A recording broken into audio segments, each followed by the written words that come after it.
Yeah, it was very strong pushback there from the Prime Minister. As you say, a qualified apology of sorts when pushed on that in the questioning. But he did say that there are going to be, unfortunately, further shortcomings in the system going forward, that you just can't simply rule out that unacceptable outcomes won't happen in this sector. But as I say, very strong pushback from the Prime Minister several times in that press conference about the summation of evidence that we heard yesterday at this Aged Care Royal Commission from Peter Rozen. He's the senior counsel assisting. He went out of his way over 30 minutes to lay out from his perspective, after a week of evidence, some pretty damning allegations that he is pointing out that he does not believe the Commonwealth had a suitable aged care plan in place to deal with this pandemic. The government points to a series of documents where they believe that is evidence that they have a plan in place. But he said simply saying you have a document with a plan doesn't necessarily mean it is adequate. But the Prime Minister not having that today, pushing back.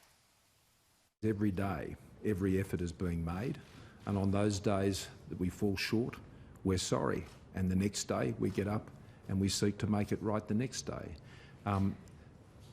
The Royal Commission has not found what you've just said. That is not a Royal Commission finding. That is a statement that has been made by the council assisting. Well, there was a plan, Mark. There has been a plan and it has been updated, and so we completely reject the assertion that there was a plan, not a plan, because there was a plan.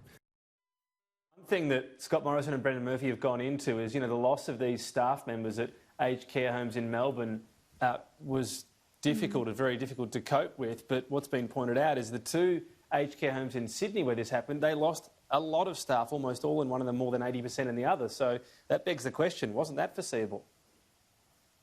Well, Brendan Murphy points to the fact that they just didn't see the shortfall in staff going to the entire workforce, that they did believe they had the capacity with surge staffing to be able to fill a shortfall. Say you had half of the workforce need to go into quarantine as a result of being possibly exposed to COVID-19. But as we saw in some of these aged care facilities in Melbourne, it was all of the staff members that had to go overnight because they had been exposed to the virus. Brendan Murphy, who's now the Health Secretary, the Health Department Secretary, he was appearing before this parliamentary COVID committee this morning, grilled for hours about some of those claims we heard from the Aged Care Royal Commission yesterday. Like the Prime Minister, he too pushing back against the idea that there wasn't a plan in place. There was also a very interesting exchange where he was asked whether he could provide any lessons that the government has found when it comes to the aged care sector. Have a look.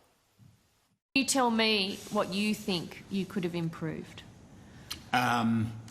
I think that would. I need to take that on notice and make a considered response. Yes, I do. I think these are really complex issues. So you're not in a position of anything that springs to mind when you look at what's happened in Victoria that you would, look, given your time over, you would respond differently. I think I don't think anyone expected that several thousand health workers, and that the health and aged care workforce is the same workforce, would be in quarantine and isolation.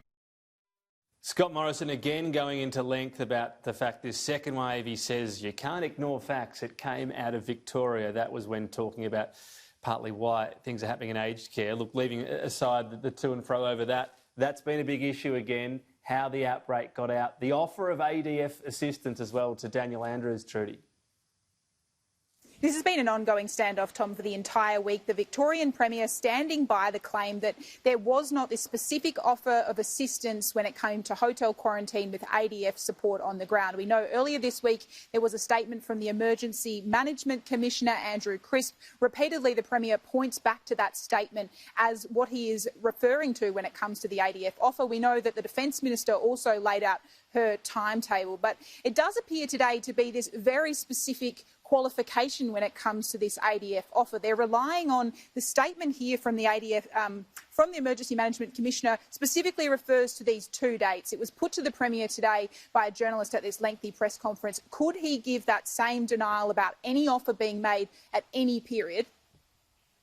Are you saying that ADF troops were neither offered nor sought for hotel quarantine at any stage? Well, I can only go to what Andrew Crisp has said, and I think he's been very direct on that point. Well, he's talked about specific dates. He hasn't ruled it out completely. I'm asking. Well, you'd need to go back. Well, hang on. You'd need. Well, yeah, but you'd need to go back to him. I can't add to his statement because it's his statement. So he would need to go back and perhaps give you any further clarity around that. Tom, there should be some greater clarity from the federal defence side of things. Next week, defence officials are appearing before this federal parliamentary committee, and they will be probed, you can imagine, on all of these timings when it comes to specific offers for support when it comes to hotel quarantine.